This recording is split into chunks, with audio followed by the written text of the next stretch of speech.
രമേശ് ചെന്നിത്തല ഇപ്പോൾ സഭയിൽ സംസാരിക്കുന്നു. അതിന്റെ എറണാകുളത്ത് ഇൻഫ്രാ വ്യവസായ പാർക്കിൽ സ്ഥലം പോലും ഇല്ലാതെ ഇൻഫ്രാടെക് പ്രൈവറ്റ് ലിമിറ്റഡ് എന്ന കമ്പനിക്ക് അനുവാദം നൽകി. തൃശൂർ ഇന്ത്യൻ നിർമ്മിത വിദേശമന്ത്രി ഉൽപ്പാദിപ്പിക്കുന്നതിന് കോമ്പൗണ്ടിംഗ് ബ്ലെൻഡിംഗ് യൂണിറ്റ് സ്ഥാപിക്കുന്നതിന് പേരും പോലും ഇല്ലാത്ത കമ്പനിയായ ചക്ര ഡിസ്റ്റിലറീസ് അനുവാദം നൽകി. സാർ, എല്ലാ ചട്ടങ്ങളും നടപടിക്രമങ്ങളും മറികടന്ന് എക്സൈസ് മന്ത്രി പോലും അറിയാതെ അന്ന് മദ്യശാലകൾ അനുവദിച്ചു കൊടുക്കാനുള്ള ഉത്തരവിറങ്ങി. അത് മിക്കവാറും കടലാസ് കമ്പനികളായിരുന്നു. സാർ, ഇനി കേരളത്തിൽ മദ്യനിർമ്മാണ കമ്പനികൾ വേണ്ട എന്ന് തീരുമാനിച്ചത് EK നയനാർ ഗവൺമെന്റ് കാലത്താണ്. 1999 ഗവൺമെന്റ് പറഞ്ഞു ഇനി കേരളത്തിൽ ഇതിന്റെ ആവശ്യമില്ല എന്ന്. സാർ, അതിന്റെ GO-RT number 689/99 TD dated 29/9/1999 sir, പിന്നീട് വന്ന VS അച്യുതാനന്ദൻ ഗവൺമെന്റ് കേരളത്തിൽ മദ്യശാലകൾ ആരംഭിച്ചില്ല. ഉമ്മൻചാണ്ടി ഗവൺമെന്റ് ആരംഭിച്ചില്ല.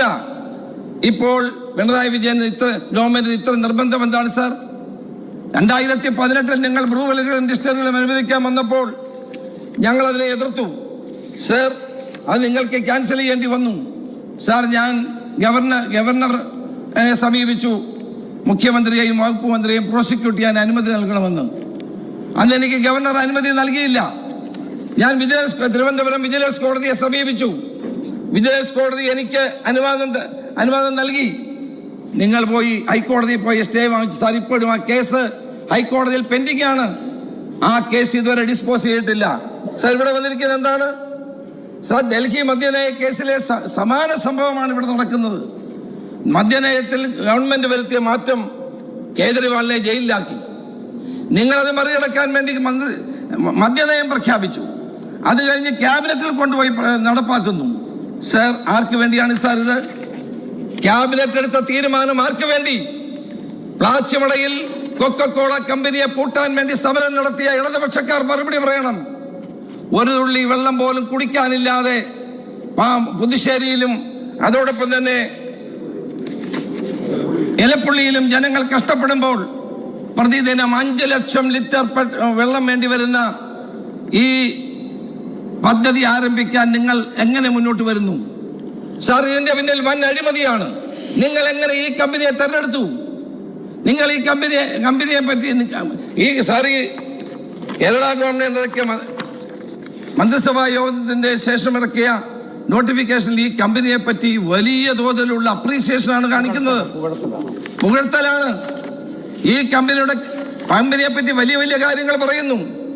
ഡൽഹി മദ്യനയ കേസിൽ പ്രതിയായ ആളുകളാണ് ഇവർ. പഞ്ചാബിൽ ജലം മലിനീകരിക്കുന്നതിന്റെ പേരിൽ നിരവധി കേസുകൾ നേരിടുന്ന കമ്പനിയാണിത്. ഈ കമ്പനിയെ നിങ്ങൾ എങ്ങനെയാണ് തീരുമാനിച്ചത്? ഈ ഒയാസിസ് കൊമേഴ്സ്യൽ പ്രൈവറ്റ് ലിമിറ്റഡ് മാത്രമാണോ ഇന്ത്യയിൽ മദ്യനിർമ്മാണ രംഗത്തുള്ളത്? നിങ്ങൾ ഇവരെ എങ്ങനെ തിരഞ്ഞെടുത്തു? Sir, it is favouritism, it is nepotism, it is amount corruption എന്ന് ഞാൻ പറയാൻ ആഗ്രഹിക്കുകയാണ്. കേരളത്തിൽ നിങ്ങൾ പാലക്കാട് എന്ന് പറയുന്ന ഈ പ്രദേശം എങ്ങനെയുള്ള പ്രദേശമാണ്? മഴനിഴൽ പ്രദേശമാണ്. അവിടെ വെള്ളം കിട്ടുന്നില്ല. ബഹുമാനപ്പെട്ട മന്ത്രി പറഞ്ഞു ഞങ്ങൾ മഴവെള്ളത്തിൽ സംഭരിച്ച് ഈ പദ്ധതി നടപ്പാക്കുമെന്ന്. സാർ, മഴനിഴൽ പ്രദേശത്ത് എത്ര മഴ കിട്ടും സാർ? നിങ്ങൾ ശാസ്ത്രീയമായ പഠനം നടത്തിയിട്ടുണ്ടോ? ഈ കമ്പനിയെ നിങ്ങൾ എങ്ങനെ തിരഞ്ഞെടുത്തു? ടെൻഡർ വിളിച്ചിട്ടുണ്ടോ?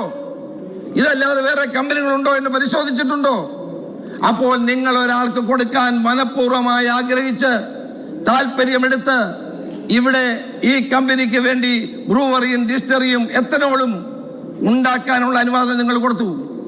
നിങ്ങൾ മലബാർ ഡിസ്റ്റിലറീസ് ഉണ്ടല്ലോ, സംസ്ഥാന ഗവൺമെന്റ് പദ്ധതി കമ്പനിയല്ലേ? അവർക്ക് നിങ്ങൾ ഏതെങ്കിലും തരത്തിലുള്ള അനുവാദം കൊടുത്തോ? കേരളത്തിൽ ഉൽപ്പാദിപ്പിക്കുന്ന മദ്യം കേരളത്തിൽ തന്നെ, ഉദാഹരണം ജവാൻ എന്ന് പറയുന്ന മദ്യത്തിന് ഇപ്പോൾ വെള്ളം കൊടുക്കുന്നില്ല, വെള്ളമില്ലെന്നാ പറയുന്നത്. അത് മലബാർ ഡിസ്റ്റിലറീസ് ആണ്. ഇപ്പം അവർക്ക് എന്തുകൊണ്ട് നിങ്ങൾ വെള്ളം കൊടുക്കുന്നില്ല? കിൻഫ്രയിലെ വ്യവസായങ്ങൾക്ക് വെള്ളം കൊടുക്കുന്നില്ല. വ്യവസായങ്ങൾക്ക് പ്രവർത്തിക്കാൻ കഴിയുന്നില്ല. ജനങ്ങൾക്ക് കൂടി വെള്ളം കിട്ടുന്നില്ല. അവിടെയാണ് ബഹുമാനപ്പെട്ട മുഖ്യമന്ത്രി അങ്ങ് ഈ കമ്പനിക്ക് അനുവാദം കൊടുത്തിരിക്കുന്നത്. ഇത് നഗ്നമായ അഴിമതിയാണ്, കൊള്ളയാണ് എന്ന് പറയേണ്ടി വരുന്നു. മാർക്സിസ്റ്റ് പാർട്ടിക്ക് എന്നും എക്സൈസ് വകുപ്പ് ഒരു കർവപ്പശുവാണ്. അതുകൊണ്ട് തന്നെയാണ് ഈ പദ്ധതി നിങ്ങൾ നടപ്പാക്കാൻ ആഗ്രഹിക്കുന്നത്. ഇതിനെ നിങ്ങൾ ഏതെങ്കിലും ശാസ്ത്രീയമായ പഠനം നടത്തിയോ? നിങ്ങൾ ഏതെങ്കിലും തരത്തിൽ അന്വേഷണം നടത്തിയോ? നിങ്ങൾ അവിടുത്തെ പഞ്ചായത്തിനോട് ചോദിച്ചോ? പഞ്ചായത്ത് കമ്മിറ്റി ഈ പദ്ധതി പിൻവലിക്കണമെന്ന് ആവശ്യപ്പെട്ടുകൊണ്ട് പ്രമേയം പാസാക്കിയിരിക്കുന്നു.